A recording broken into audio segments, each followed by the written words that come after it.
পয়লা August 2026 পর্যন্ত রাহু নিজের নক্ষত্রে অর্থাৎ শতভিষা নক্ষত্রে অবস্থান করবেন। নিজের নক্ষত্রে রাহুর প্রবেশ মেষ রাশি অর্থাৎ অ্যারিস সাইনের মানুষদের জীবনে কোন কোন দিক থেকে কি কি ভাবে পরিবর্তন নিয়ে আসবে, কোন কোন দিকটা পজিটিভ থাকবে আর কোন কোন দিক থেকে বিশেষভাবে সিরিয়াস থাকতে হবে, সমস্ত কিছু ডিটেলসে আলোচনা করার চেষ্টা করব। তো সম্পূর্ণ ভিডিওটি অবশ্যই দেখুন। রাহুকে রাহু একটি শ্যাডো প্ল্যানেট, সৌরজগতে যার কোনো অস্তিত্ব নেই, তবে আমাদের পার্সোনাল লাইফে রাহুর ভূমিকা কিন্তু অত্যন্ত গুরুত্বপূর্ণ। রাহুকে যেহেতু চোখে দেখা যায় না, তো রাহু সত্যটাকে ঘুরিয়ে দেখায়। প্রথমে রাহু আমাদের মনে ভ্রম তৈরি করে, পরবর্তীতে রাহু কিন্তু আমাদের সামনে আয়নাটাও তুলে ধরে। রাহু অতৃপ্তির কারক, রাহু আমাদের যে কোনো দিকে লোভের কারক, রাহু আনসাটিসফ্যাকশনের কারক। অন্যদিকে রাহু আবার আমাদের পাওয়ারের কারক, রাহু আমাদের নেম ফেমের কারক, রাহু আমাদের আইটি, টেকনিক্যাল, ইঞ্জিনিয়ারিং এই সমস্ত কিছুর কারক, পলিটিক্সের কারক। তো রাহুকে যেহেতু চোখে দেখা যায় না, আপনি যেটা দেখছেন সেটা সত্য না হতে পারে, অথবা আপনি সত্যটাকে দেখতেই পাচ্ছেন না। রাহু কখন কোথায় অবস্থান করছেন তার উপরে কিন্তু আমাদের জীবনে অনেক অংশে প্রভাব থাকে। সেটা পজিটিভ হতে পারে, আবার নেগেটিভও হতে পারে।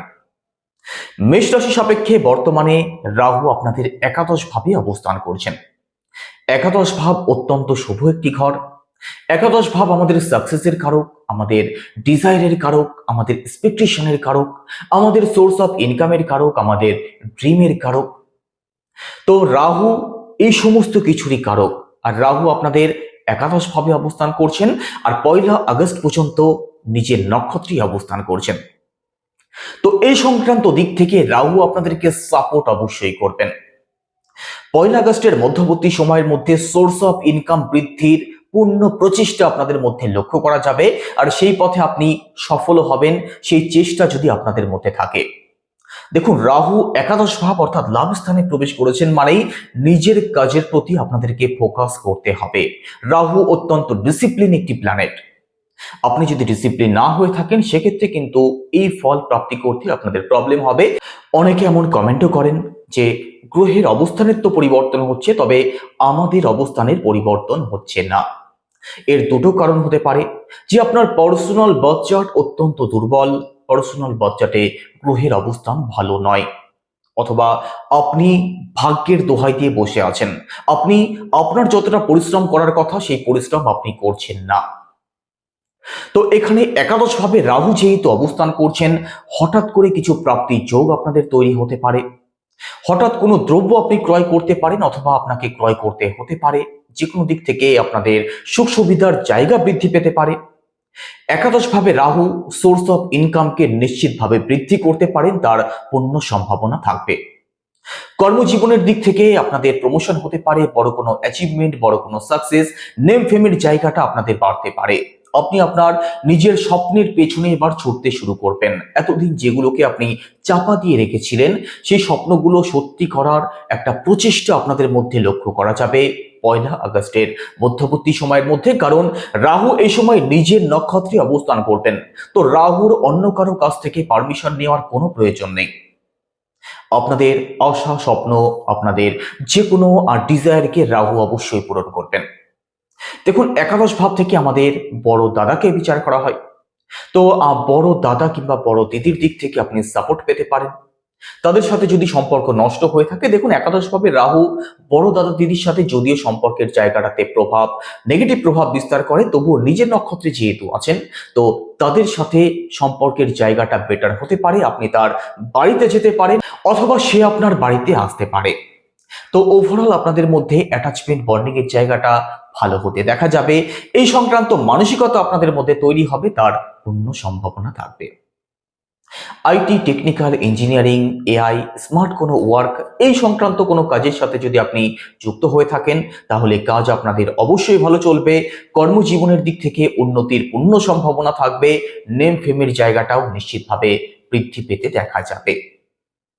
রাহু একাদশ ভাবে সার্টেন ইনকাম অর্থাৎ লটারি হতে পারে, শেয়ার মার্কেট হতে পারে, অথবা অন্য যে কোনো দিক থেকে হঠাৎ করে অর্থ প্রাপ্তির একটা সম্ভাবনাকে তৈরি করবেন। একাদশ ভাবে রাহু, প্রপার্টি সংক্রান্ত দিক থেকে আপনারা লাভবান হতে পারেন। তবে দেখুন, কিছু কিছু ক্ষেত্রে আপনাদেরকে একটু সিরিয়াস থাকতে হবে। কোন কোন দিক থেকে? আপনাদের পঞ্চম ভাবে কেতু অবস্থান করছেন, আর রাহুর সপ্তম দৃষ্টি আপনাদের পঞ্চম ভাবে পড়ছে। রিলেশনে যারা আছেন, রিলেশন সংক্রান্ত দিক নিয়ে কিন্তু আপনাদের মধ্যে আনস্যাটিসফ্যাকশন থাকবে। রিলেশন নিয়ে আপনাদের মধ্যে ভ্রম তৈরি হতে পারে, সন্দেহপাতিকতা থাকবে। ওভারঅল রিলেশন সংক্রান্ত যে কোনো দিক থেকে একটু সিরিয়াস অবশ্যই থাকার চেষ্টা করবেন। আপনার যিনি পার্টনার আছেন তার মধ্যেও আপনি আনস্যাটিসফ্যাকশন লক্ষ্য করতে পারেন, তার মধ্যে গোপনীয়তা লক্ষ্য করতে পারেন, কারণ কেতু পঞ্চম ভাবে অবস্থান করছেন। আর কেতু কি করে? কেতু ডিটাচ করে। ফিফথ হাউস আমাদের রিলেশনের ঘর, তো রিলেশন সংক্রান্ত দিক থেকে ডিটাচ। তো রিলেশনে যারা আছেন একটু সিরিয়াস অবশ্যই থাকবেন। এখানে ফোর্থ হাউসে দেবগুরু বৃহস্পতি অবস্থান করছেন, ফিফথ হাউসে কেতু অবস্থান করছেন। পড়াশোনা সংক্রান্ত বড় কোনো ডিসিশন আপনাদের নিতে হতে পারে, তবে যে কোনো ডিসিশন একটু ভাবনা চিন্তা করে তবেই নেওয়ার চেষ্টা করবেন। একাদশ ভাবে রাহু নিচের নক্ষত্রে। হঠাৎ কোনো ডিসিশন আপনি এমন নিয়ে ফেলতে পারেন, পরবর্তীতে আপনাদের মনে হবে এই ডিসিশনটা না নিলেই ভালো হতো। অর্থাৎ ভুল কোনো পদক্ষেপ আপনি নিয়ে ফেলতে পারেন, এই দিক থেকে একটু সিরিয়াস অবশ্যই থাকবেন। কারণ একাদশ ভাবে রাহু, নিজের নক্ষত্রে রাহু, আপনাদের মধ্যে কিন্তু লোভেরও বৃদ্ধি পাবে। আর লোভের বশবর্তী হয়ে সোর্স অফ ইনকাম বৃদ্ধির জন্য আপনি ভুল সিদ্ধান্ত নিয়ে ফেলতে পারেন। দেখুন, রাহুর দৃষ্টি আপনাদের থার্ড হাউসে পড়ছে, আপনাদের সপ্তম ভাবে পড়ছে। তো সপ্তম ভাবে রাহুর দৃষ্টি, আপনার যিনি পার্টনার আছেন, দাম্পত্য জীবনে আপনার যিনি পার্টনার আছেন তার মধ্যে কিন্তু একটু খিটখিটে স্বভাব, তার মধ্যে রাগ জেদ আপনি একটু বেশি লক্ষ্য করতে পারেন। তার মধ্যে এমন কিছু আচরণ আপনি লক্ষ্য করতে পারেন যেটা আপনার মনে হতে পারে আগে তো এরকম ছিল না, এখন এরকম কেন করছে। আপনার সাথে কখনো কখনো দুর্ব্যবহারও করতে পারে। তো আর নিজের দাম্পত্য জীবনের দিক থেকেও সিরিয়াস থাকার চেষ্টা করবেন, আর রিলেশন সংক্রান্ত দিক থেকেও সিরিয়াস থাকার চেষ্টা করবেন। পার্টনারশিপ যারা করেন আপনাদেরকে চোখ কান খোলা রাখতেই হবে। ব্লাইন্ড ট্রাস্ট যদি আপনি করে ফেলেন, আপনি যদি কোনো কোম্পানির মালিক হন কিংবা কোনো কারখানা আপনি যদি চালিয়ে থাকেন, তাহলে আপনি কাউকে ব্লাইন্ড ট্রাস্ট করতে যাবেন না। আপনি যাকেই ব্লাইন্ড ট্রাস্ট করবেন সেই কিন্তু আপনাকে ঠকাতে পারে। এদিক থেকে একটু সিরিয়াস থাকার চেষ্টা করবেন। কারণ একাদশ ভাবে রাহু, দ্বাদশ ভাবে কর্মফলদাতা শনিদেব, সাড়ে সাতির প্রথম চরণ শুরু হয়ে গেছে, এটা কিন্তু ভুলে গেলে চলবে না। তবে রাহু আপনাদেরকে নেম ফেম দেবে, রাহু আপনাদেরকে ইনকাম দেবে, রাহু আপনাদেরকে সোর্স অফ ইনকামের জায়গাটা বেটার করবে। হঠাৎ করে কিছু প্রাপ্তি যোগ আপনাদের তৈরি হতে পারে, আপনাদের স্বপ্ন পূরণ হওয়ার সম্পূর্ণ সম্ভাবনা রয়েছে। 1 আগস্টের মধ্যবর্তী সময়ের মধ্যে রাহু যতদিন নিজের নক্ষত্রে অবস্থান করবেন, আপনাদের জন্য অত্যন্ত পজিটিভ থাকবে এই সময়টা। তো এই সময়টার মধ্যে কি উপায় অবলম্বন করবেন? প্রথমত হনুমান চল্লিশা পাঠ করুন, কারণ শনির সাড়ে সাতি, একাদশ ভাবে রাহুর প্রভাব, আপনি পজিটিভ রেজাল্ট অবশ্যই পাবেন। মঙ্গলের বীজ মন্ত্র জপ করুন, ওম ক্রাম ক্রিম ক্রমশা ভৌমায় নমঃ, রোজ 108 বার। উদীয়মান সূর্যকে জল অর্পণ করুন সম্পূর্ণ 2026 সাল। আপনি যে কোনো বাধা বিপত্তি থেকে অবশ্যই বেরিয়ে আসতে পারবেন। তো কেমন লাগলো আলোচনা অবশ্যই কমেন্টে জানাবেন। সবাই ভালো থাকুন, সুস্থ থাকুন। আপনি যদি নতুন দর্শক হয়ে থাকেন অবশ্যই চ্যানেলটিকে সাবস্ক্রাইব করে পাশে থাকবেন। নমস্কার।